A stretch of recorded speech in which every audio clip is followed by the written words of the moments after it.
Hello guys. तो welcome to the channel.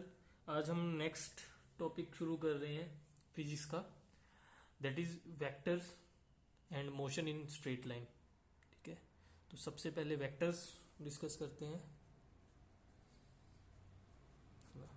Vectors, what is vectors, सबसे पहले यही डिस्कस करते हैं।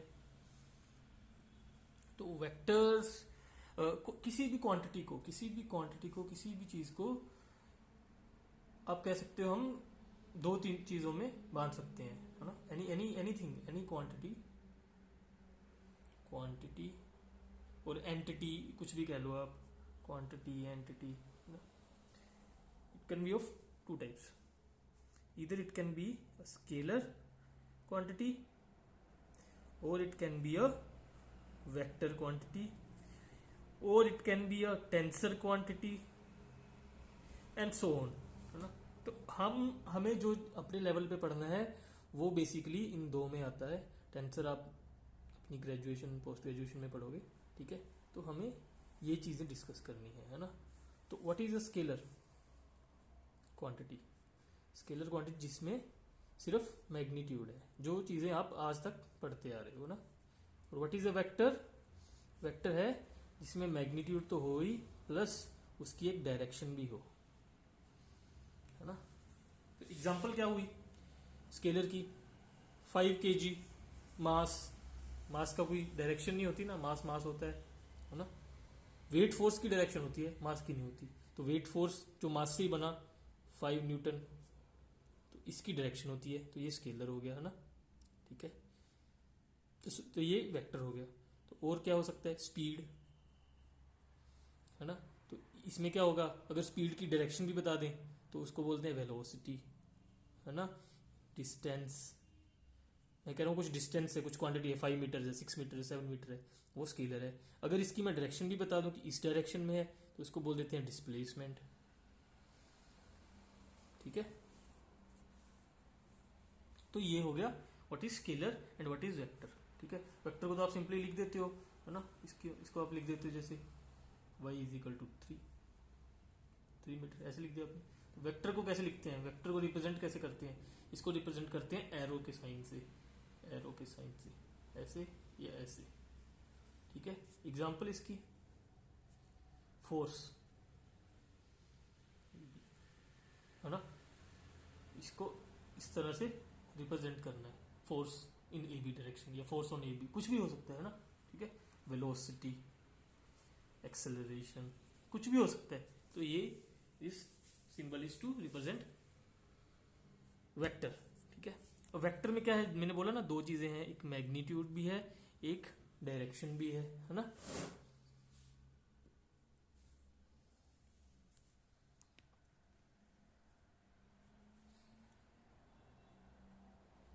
वेक्टर में डायरेक्शन भी है।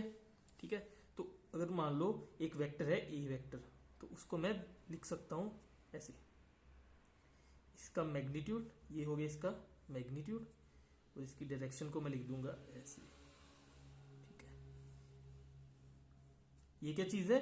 ये डायरेक्शन रिप्रेजेंट करने का, इसको बोलते हैं यूनिट वेक्टर, है ना। तो यूनिट वेक्टर को मैं ऐसे लिख सकता हूं ना, A cap is equal to, इसको इधर ले जाएं, sorry, A cap is equal to A vector divided by A vector's magnitude. ठीक है, तो ये क्या होगा, इसकी डायरेक्शन होगी, इसकी मैग्नीट्यूड होगा 1। तो ठीक है, क्योंकि मैग्नीट्यूड सारा इसमें आ गया, और ये होगा in the direction of A vector. तो ये unit vector in the direction of A vector हो जाएगा सिंपली। ठीक है, इसको इस तरह से समझना है आपको। ठीक है, तो इसका मैग्नीट्यूड हमेशा क्या होगा? इसका मैग्नीट्यूड हमेशा 1 होगा। ये भी याद रखने वाली चीज है। ठीक है,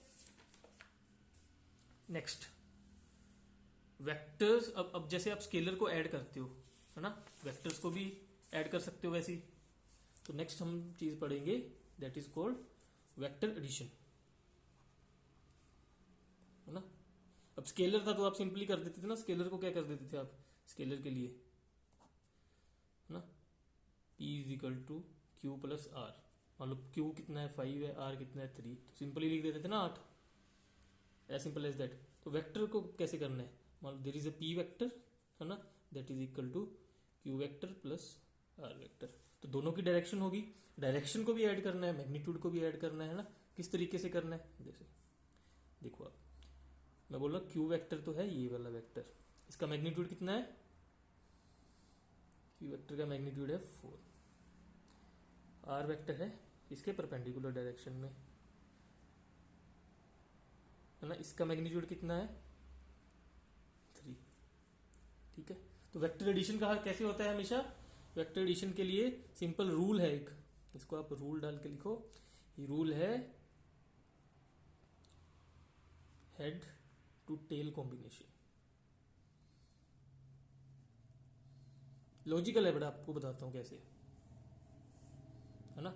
एक वेक्टर आया प्लस दूसरा वेक्टर है, तो यहां से दूसरा वेक्टर स्टार्ट करूंगा ना, इस डायरेक्शन में हो। तो स्केलर में बेसिकली आप करते क्या हो, 5 + 3, तो ये हो गया टोटल 8।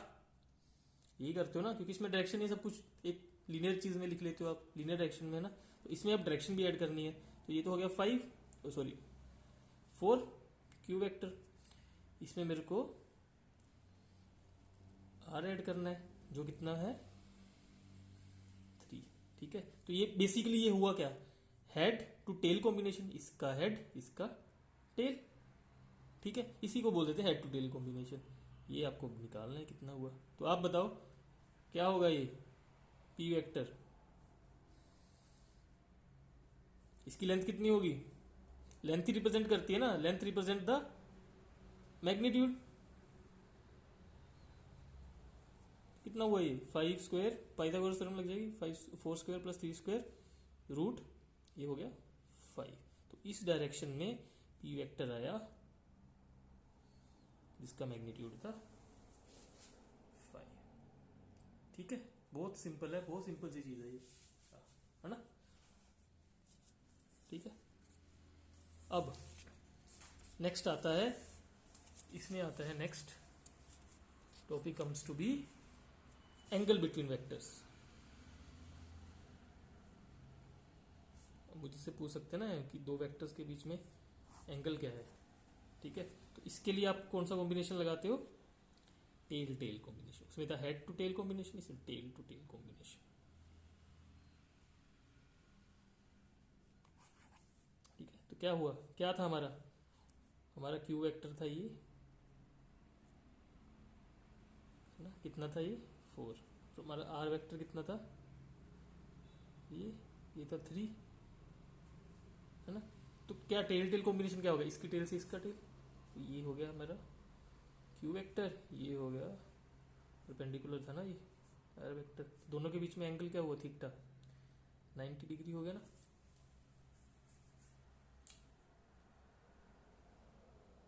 ठीक है, एज सिंपल एज दैट, बस इसको याद रखना है अपने को, टेल टेल कॉम्बिनेशन वहां पे head tail combination, as simple as that ना।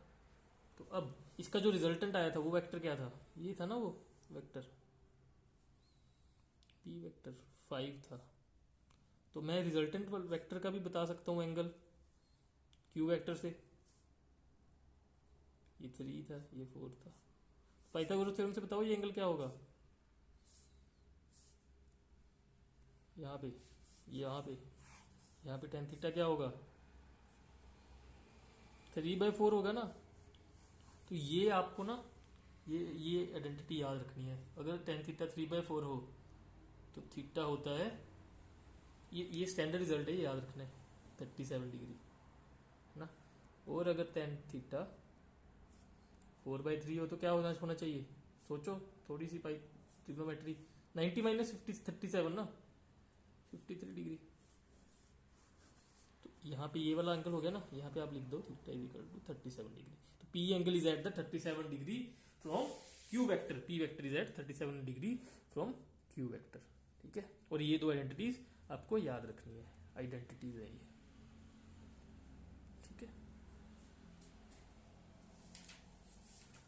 जैसे आपने बहुत सारी चीजें याद रखी हुई ना, अगर tan थीटा 1 हो तो थीटा इज 45, तो ऐसे ये चीजें भी एक स्टैंडर्ड सा रिजल्ट है, बस उनके अलावा एक एक्स्ट्रा ये चीजें याद रखनी है आपको।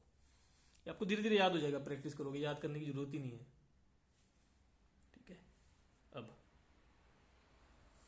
वेक्टर एडिशन पढ़ा था ना हमने, तो उसका एक सिंपल सा रूल भी याद रखना है। रूल नहीं है, फॉर्मूला है उसको निकालने का, उसको हम ड्राइव करके भी देख सकते हैं, है ना। मैं आपको ड्राइव करके ही बता देता हूँ। It is always easy to remember something by derivation, है ना। ठीक है, एडिशन का एक सिंपल सा फंडा बताता हूँ, एडिशन का, वेक्टर एडिशन का। ये तो स्पेशल केस हो गया ना, जब 90 डिग्री पे था तो इजी से निकाल लिया पाइथागोरस थ्योरम। अब कोई भी एंगल हो सकता है तो उसको कैसे निकालना है ना। मान लो एक ए वेक्टर है ये, प्लस बी वेक्टर करना है मुझे, जिससे एक सी वेक्टर आ रहा है ना। तो क्या है ये, C vector is equal to A vector plus B vector. और ए वेक्टर और बी वेक्टर के बीच में क्या एंगल होगा, ये वाला एंगल होगा ना दोनों को। अगर मैं इस बी वेक्टर को यहाँ पे रखूँ तो यही एंगल आएगा ना, थीटा, है ना। तो angle between A vector and B vector भी मुझे पता हो तो वो होगा, मान लो थीटा है। तो कैसे निकालूंगा इसको, इसका फॉर्मूला है वैसे, C vector is equal to magnitude, C vector is equal to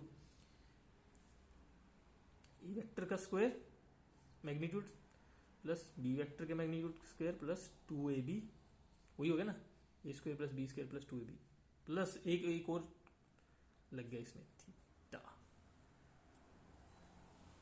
ये आइडेंटिटी आपको याद हो जाएगी धीरे धीरे। अब बताते हैं उसका डेरिवेशन क्या हुआ, ठीक है। अब ये इसको मैं क्या लिख सकता हूँ, इसका मैग्नीट्यूड क्या हुआ, इतनी सी लेंथ का ए, इसका क्या हुआ बी कोस थीटा हुआ ना, ट्रिग्नोमेट्री लगाओगे आप। इसका क्या हुआ बी साइन थीटा, है ना। अब लगाओ पाइथागोरस थ्योरम, ये कितना हो गया total, A plus B, Pythagoras theorem लगानी है ना यहाँ पे, ये टोटल लेंथ प्लस का स्क्वायर, दिस स्क्वायर का अंडर रूट। तो ये क्या हुआ, A plus B cos C is equal to क्या हुआ, B cos theta square plus B sine theta square. ये हुआ ना, इसको ओपन करो, ये क्या आएगा, A square plus B square cos square theta plus 2ab cos theta plus B square sine square theta. अब देखो B square cos square theta, B square sine square theta, इसको एक साथ लेके जाओगे तो क्या बनेगा, ये A square plus B square sine square theta plus cos square theta 2ab। Sine square theta plus cos square theta क्या होता है 1, तो ये क्या बन गया, होगी डेरिवेशन, बस ये डेरिवेशन है इसकी, ठीक है। तो ये सीधा फॉर्मूला लगा दो जब नेक्स्ट टाइम, ठीक है। नहीं याद रहे तो ऐसे डायरेक्ट कर लो इसको, ठीक है। अब यहाँ पे ना मैंने बहुत सिंपल सी चीज यूज की, आप इसको जा तो ये जो लिखा मैंने B sine theta B cos theta, है ना। तो ये क्या है बेसिकली, ये इस वेक्टर के कंपोनेंट्स हैं। कंपोनेंट्स किए ना, मैं किसी वेक्टर के कंपोनेंट्स भी कर सकता हूँ ना। मैं बी वेक्टर को ऐसे लिख सकता हूँ, कंपोनेंट्स लिख सकता हूँ बी वेक्टर के ऐसे, X vector plus Y vector plus Z vector dash dash dash dash. चलो ये नेक्स्ट लेक्चर में मैं आपको अच्छे से पढ़ाता हूँ ये वाली चीज़ कंपोनेंट्स से।